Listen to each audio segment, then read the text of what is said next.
So our next guest, one of the best batsmen the cricketing world has ever seen in 1990. But enough about me.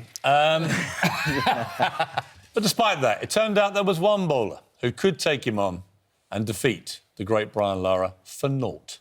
Are the mental scars still running deep of that moment? It is. And you remind me every single time. But whenever I see you play golf, I feel a little bit better. You are better at golf. He's better at golf than me, that's true. What you didn't know, and I don't even know if you know to this day, but we had Wait for this, Brian We had Lara. 4 local young club cricketers playing for us to fill out the numbers. And I said to them in the dressing room, right, because I was worried if you put a ball up in the air, they were going to drop it deliberately. So I said, look, if anyone catches Lara off my bowling, $250 cash, right? Which is why the young whippersnapper swooped and caught you and threw it in the air to total silence, because he then got 250 US. Did you actually pay him? I paid him. Ah, that's nice. And you may remember what happened there. So I came out to bat to lead my team to glorious victory. Third ball, I hit it straight in the air, and you dropped me, you personally. Then you bring yourself on to bowl the last over. Yeah, you come on to bowl the last over, and I smack you for 6 and 4 and win the match. I remember all of that. Brian Lara, is Piers Morgan the toughest opponent you've ever had in cricket? Well, he joins a really illustrious group of players, English players that have got me out for a duck. Yeah, that's true, actually. Who else is on that list? Well, we have, I remember my first encounter against England, Chris Lewis in the World Cup. That's right.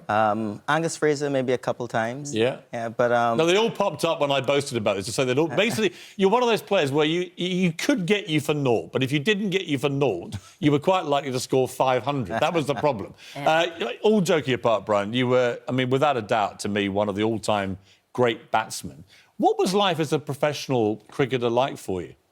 I mean, it was tough. I mean, I started in a period in West Indies cricket when we were the best team in the world. Invincible at what we did. We dominated for about 15 years, but we were slightly on the decline.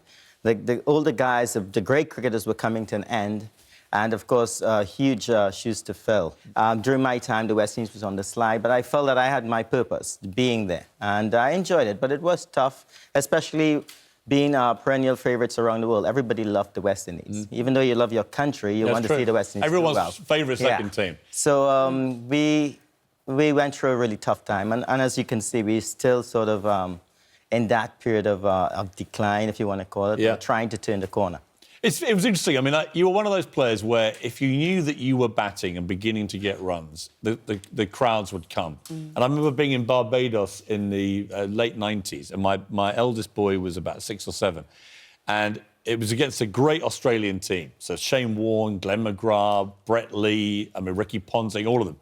And it was the last day of a test match, and you guys had not had a great series, and suddenly you were in, and it was basically you against the Aussies. And I said to my son, come on, let's go down. We went down, we bought tickets outside, went in the ground. One of the greatest things I've ever watched was you, because you only had Curtly Ambrose and Courtney Walsh, 2 of the worst batsmen in cricket history, as your backup, and you single-handedly marshalled it for 2.5 hours, I think, to win the game. Was that, looking back, one of the great moments for you that game? Definitely one of the great moments in my career. You know, Ambrose, we had about 60 runs to get, but Ambrose he's a capable batsman. He's better than Walsh. I think he walked in on a hat-trick as well. Yeah, he did. Right? And from 60, I still felt we had an outside chance if I sort of control, you know, one or both ends, actually. But when he got out with 6 runs to go, not only myself, if you go back and watch, the entire crowd went dead silent, quiet I know. when Courtney Walsh walked down that staircase. The last person you want to hold up his end. Michael Holding said, I don't think this is a sight that any West Indian would like to see. And actually, he got bowled a ferocious Yorker, I think, by Brett Lee, and he managed to spear it out somehow. And he held on and you won the game. But it was one of the many great innings you played. You smashed all these records. What's been life like for you after cricket? It's been good.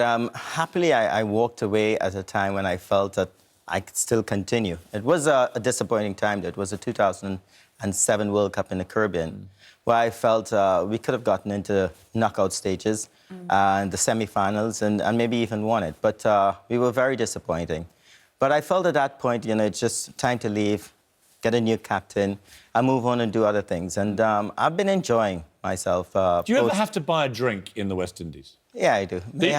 may have to buy a few drinks for other people. But is it one of those things where everywhere you go, they're just so grateful for what you did for the game, which is such a huge thing in the West Indies? Do you get treated like a, you know... No, not really. No? We don't do that in the West Indies. Especially if, you know, from the age of 15, 16, everybody know... Everyone. Yeah, they already gotten accustomed to you. So they sort of pass you straight on the streets now. There's a World Cup going on. West Indies got rolled over by Bangladesh yesterday. Big shock. But I thought Bangladesh played incredibly well. They won with 8 overs to spare, chased down over 300. You know, this World Cup is throwing up some surprises. I mean, West Indies have really got it all to do now to try and qualify for the playoffs. I think it's going to be difficult, but all credit to Bangladesh. And you know what I liked about Shakib? Shakib, yeah, that's his name. The 100 he scored against England was the one in a losing effort. Meant that he was in good form and he was the batsman that we had to get out. And for me, they showed great form against tough teams. New Zealand has played against weak teams leading up. But Bangladesh was not going to... Great to see a team like Bangladesh really competing on this stage against the great... You know, West Indies have got a very good team. I think in the last 10 games, I heard that we lost 7 against Bangladesh. So we should not have started favourites against them. Who do you fancy to win the whole thing? England are favourites, I think. Well, I think England, you know, normally finds a way not to put that silverware at Lord's. So they may find a way to do so. But I think India is playing good cricket. A very versatile team, good bowling attack, great batting unit. So I think India is going to be tough. That's going to be my team for the World Cup. Yeah. Piers was wondering whether you might like to relive that extraordinary moment where he was triumphant, and he's brought in his... We've got some bails. His cricket set. We've got a ball. We've got a bat. From his back garden. So if you wouldn't It's been 5 years, Brian. If you remember how nervous you were when I bowled at you at St Kitts. Is this going to be You ready, guys? Oh, my God, something's going to get damaged. I'm going to bowl you the deuce for a stroke slider. Oh, my goodness. It's the deuce for a stroke slider. Watch it.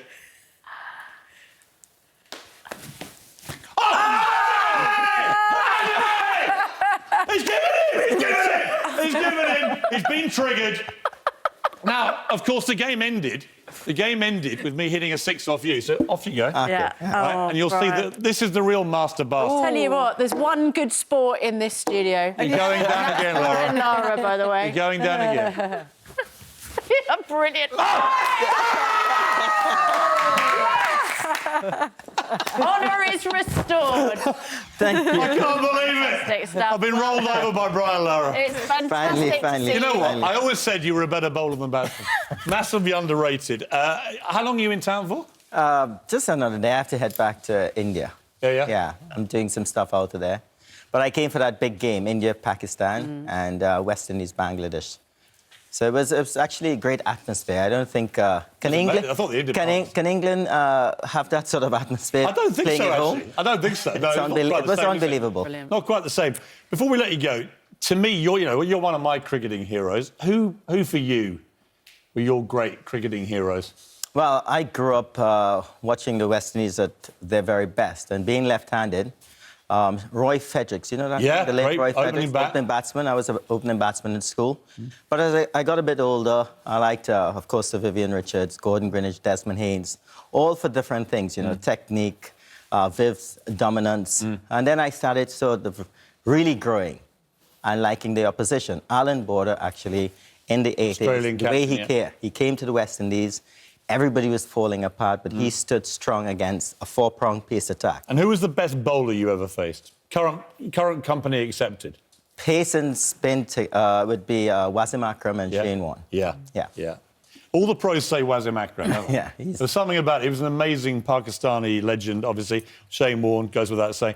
Brian, I could talk to you about cricket all day. Unfortunately, the ladies have no idea what I'm talking about. You don't, do you? I once went over to Port of Spain, Trinidad, and chased you around. All right, Susanna, it's getting really awkward. to try and... Do you remember that brunette in that nightclub? That was Susanna. I wasn't going anywhere near nightclubs. I was trying to get an autograph from you. And every place I went, you just left. So I would like to... Would you mind, just while you're here, do you mind doing an autograph for me, Brian? Thank you. Susanna finally getting the autograph. Having chased Brian Lara all over Trinidad. Years after chasing you around Trinidad, finally. Said? So, yeah, Suzanne, spell it however you like, to be honest. I've waited long enough. Put it to Sue. Brian Lara, thank you so much. It's fantastic to see you. No problem.